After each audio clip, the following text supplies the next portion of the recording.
यो, अब अगला स्ट्रक्चर है what you want to. What you want to का स्ट्रक्चर बनाने के लिए जैसे आपको वाक्य में एक ये वर्ब दी गई है, एक ये वर्ब दी गई है, ये इंपरेटिव की है, वो ना है नी है की है। जैसे पढ़ो क्या पढ़ना है, इस प्रकार से आप अंग्रेजी बोल रहे हैं, या पढ़ो जो पढ़ना है।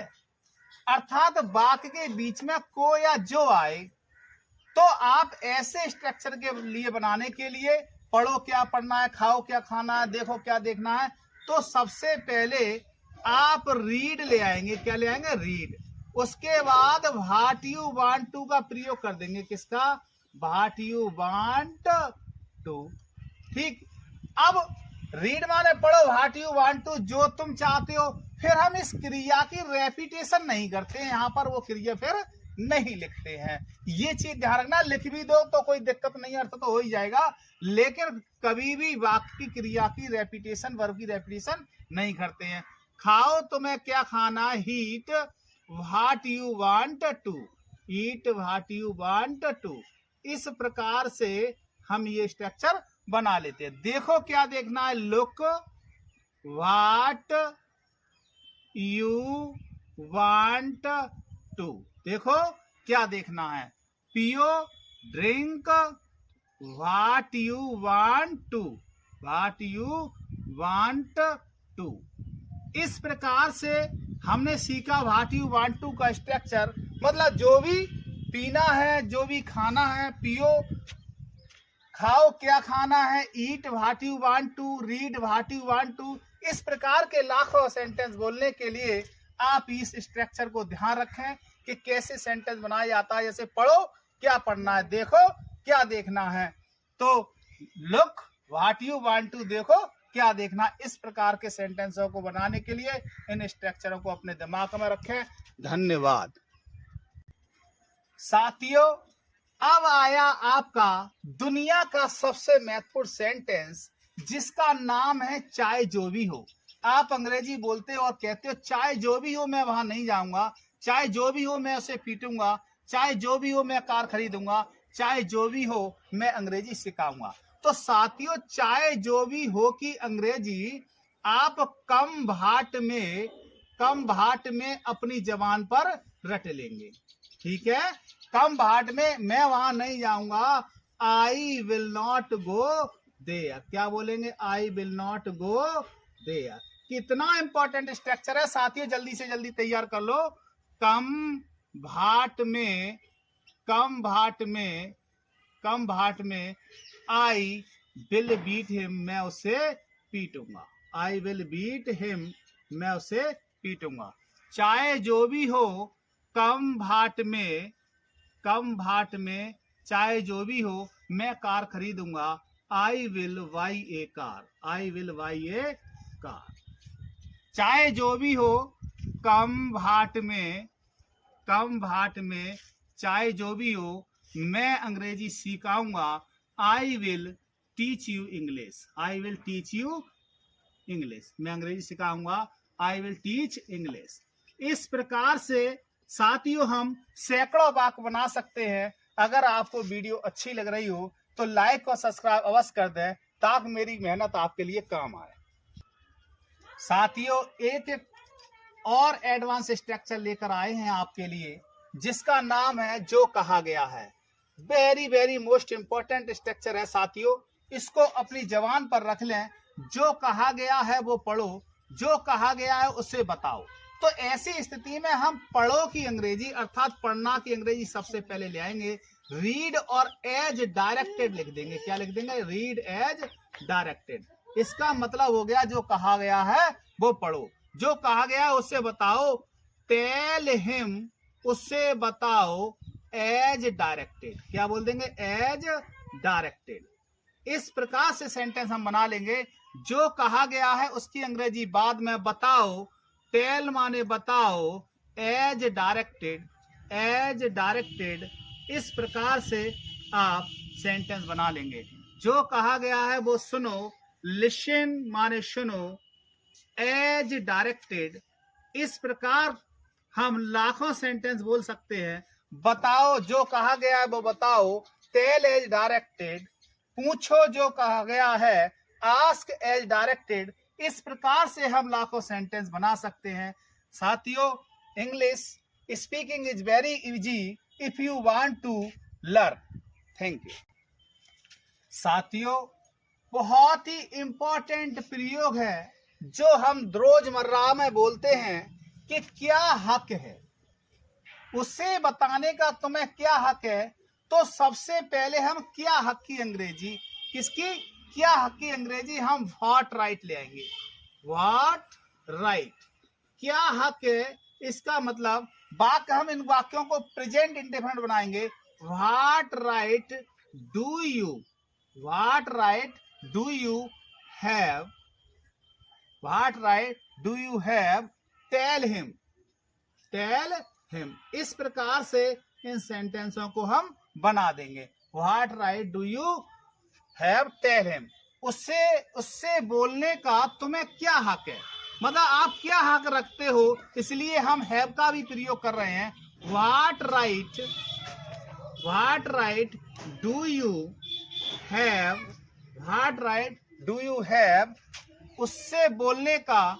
तो speak him, what right do you have, speak him, तुम उससे बोलने का तुम्हें क्या हक है। चाय पीने का तुम्हें क्या हक है, तो व्हाट राइट, तो सबसे पहले क्या लाएंगे, व्हाट राइट। व्हाट राइट किसकी अंग्रेजी है, क्या हक है, किसकी, क्या हक है की अंग्रेजी व्हाट राइट है। क्या है, what right do you, what right do you have, have का प्रयोग रखने का मतलब तुम क्या हक रखते हो। What right do you have drink water, आप पानी पीने का क्या हक रखते हो। इस प्रकार से ये वाक्य हम बना देंगे। क्या हक है तुम्हें उससे बुलाने का, तो व्हाट राइट, इस प्रकार से ही वाक्य बोल सकते हैं। क्या हक है ये पहले भी आ सकता है। What right do you have call him, क्या हक है तुम्हें उसे बुलाने का। इस प्रकार से आप साथियों लाखों सेंटेंस बोल सकते हैं। क्या हक है तुम्हें उससे पूछने का, what right do you have ask him, क्या हक है तुम्हें वहां जाने का, what right do you have go there. इस प्रकार से हम लाखों सेंटेंस बना लेंगे। साथियों, वीडियो अच्छी लग रही हो तो लाइक और सब्सक्राइब अवश्य कर दें। धन्यवाद। साथियों, एक और फ्रेज मैं आपको बता रहा हूं जिसका नाम है अभी के अभी। तो आप अभी के अभी की अंग्रेजी क्या लगाएंगे, अभी के अभी तुम जा सकते हो, मैं अभी के अभी जा रहा हूं। तो ऐसी स्थिति में सबसे पहले हम इतना सेंटेंस अपना बना लेंगे, जैसे you can go, you can go, तुम जा सकते हो। राइट अवे, अभी के अभी, राइट अवे अभी के अभी, तुम अभी के अभी जा सकते हो। मैं अभी के अभी जा रहा हूं। I am going right away, किसका प्रयोग कर देंगे, राइट अवे का। क्या आ जाएगा, राइट अवे, मैं अभी के अभी जा रहा हूं।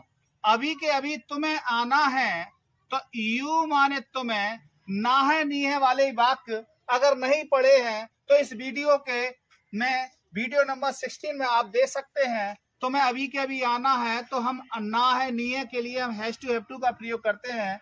यू हैव टू कम, अभी के अभी की अंग्रेजी हम राइट अवे लगा देंगे। क्या लगा देंगे, राइट अवे, तुम्हें अभी के अभी आना है। अभी के अभी उसे बुलाओ, तो काल माने बुलाओ, हिम माने उसे, राइट अवे माने अभी के अभी। राइट अवे कहते हैं अभी के अभी, अभी के अभी उसे बुलाओ, अभी के अभी उसे खाने दो, तो let him eat right now. इस प्रकार से हम लाखों सेंटेंस बना सकते हैं। साथियों, आप कोई टेंशन ना लें, इस वीडियो को पूरा अंत तक देखें। ओके भाई, अब एक और स्ट्रक्चर सिखाने जा रहा हूं सर, जिसका नाम है मुझे क्या पता था। मुझे क्या पता था कि अंग्रेजी आप लिटिल डिड आई नो लगाएंगे। क्या लगाएंगे साथियों, लिटिल डिड आई नो। तो मुझे क्या पता था कि वह नहीं आएगा, तो सबसे पहले हम अपनी जबान पर लिटिल डिड आई नो रट लेंगे। क्या रट लेंगे? Little did I no. ये किसकी अंग्रेजी हो गई? मुझे क्या पता था। इसका मतलब लिटिल डिड आई नो का मतलब क्या होगा? मुझे क्या पता था। ये आपकी डेट क्लोज से सेंटेंस जुड़ा है। किससे? डेट से। वह नहीं आएगा, ही ले आएंगे। साथियों ध्यान रखना, अगर आप यहाँ बिल लगा देंगे तो आपका वाक्य गलत माना जाएगा। पूछो क्यों? क्यों माना जाएगा? ये ग्रामर का नियम है कि यदि ये क्लोज आपकी पास्ट टेंस में दी गई है, डिड दिया है, तो अगली क्लोज भी पास्ट टेंस में ही होना चाहिए। साथियों बहुत इंपॉर्टेंट बात बता रहा हूं, ध्यान रखना, कंपटीशन में पूछे जाते हैं ऐसे बात। तो डेट से आपने वाक्य को जोड़ा तो आप ध्यान ये रखेंगे कि सर ने बताया कि यहाँ बिल का प्रयोग नहीं होगा, वुड का होगा। क्यों होगा वुड का? क्योंकि अगर ये वाक्य पास्ट टेंस में है तो अगला वाक्य भी पास्ट टेंस में होगा। ही वुड नॉट कम, वह नहीं आएगा। मुझे क्या पता था, तो लिटिल डिड आई नो। क्या बोलेंगे? लिटिल डिड आई नो, मुझे क्या पता था। अब मुझे क्या पता था का मतलब लिटिल डिड आई नो, और डेट से वाक्य को हमने क्या कर दिया? जोड़ दिया। तुम उससे पीटोगे तो यू वुड ले आएंगे पहले, बिल नहीं लाएंगे। यू वुड बीट हिम, तुम उसे पीटोगे। मुझे क्या पता था, little did I no, little did I no, मुझे क्या पता था। क्या पता था, तो मुझे क्या पता था कि अंग्रेजी ले आएंगे लिटिल डिड आई नो, और की से वाक्य जुड़ा है, डेट ले आए। वह की अंग्रेजी ही ले आए। वह आ रहा है। साथियों इज का नहीं, वाज का प्रयोग होगा। He was coming today. अब मालूम है हमने यहाँ वाज का प्रयोग क्यों किया? सर ने बताया अगर ये वाक्य पास्ट टेंस में है तो अगला वाक्य पास्ट टेंस में होगा। समझने वाली बात, ये ध्यान रखेंगे। Little little did I no, मुझे क्या पता था, डेट की तुम अंग्रेजी सीखोगे। You would learn English, you would learn English. इस प्रकार से साथियों हम लाखों सेंटेंस बना सकते हैं। मुझे क्या पता था कि तुम आओगे, little did I know that you would come. मुझे क्या पता था तुम सोओगे, little did I know that you would sleep. इस प्रकार से हम लाखों सेंटेंस बना सकते हैं। साथियों अगर वीडियो अच्छी लग रही हो तो इसको जरूर, वीडियो को इतना शेयर करो कि दुनिया में पब्लिश हो जाए। साथियों कितना इंपॉर्टेंट प्रयोग है क्रिया के बाद।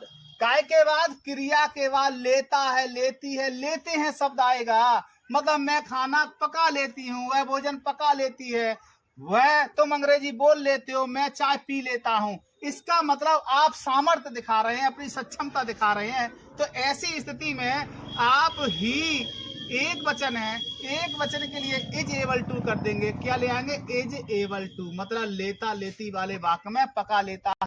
तो साथियों लेता है लेती है वाले वाक्य में हम किसका प्रयोग करेंगे? Is am are able to. अगर आपका सब्जेक्ट एक वचन है तो is able to cook food, is able to cook food, मतलब वह भोजन पका लेती है। आया तुम अंग्रेजी बोल लेते हो, तो तुम की अंग्रेजी यू ले आए। साथियों मैंने क्या, क्रिया के बाद लेता है, लेती है, लेते हैं आएगा, तो तुम अंग्रेजी बोल लेते हो, तुम बहुवचन है तो आर एबल टू हो जाएगा। तो you are able to speak English. क्या बोल देंगे? You are able to speak English. मैं चाय पी लेता हूं, तो आई के लिए एम एबल टू क्या हो जाएगा? I am able to take tea. मैं चाय पी लेता हूं। सीता गीत गा लेती है। Sita is able to sing a song. Sita गीत गा लेती है। मैं अंग्रेजी बोल लेता हूँ। I am able to speak English. Sita बक्सा उठा लेती है। Sita is able to lift the box. इस प्रकार के सेंटेंसों को बनाने के लिए साथियों, मैंने जो कि आपसे वादा किया है कि लगभग 2000 से अधिक मैं आपको स्ट्रक्चर दूंगा। पहले मेरा 1000 का टारगेट पूरा हो जाने दो, और ये टारगेट जब ही पूरा होगा जब आप वीडियो को शेयर करेंगे, लाइक करेंगे और हमारे चैनल को सब्सक्राइब करेंगे। धन्यवाद।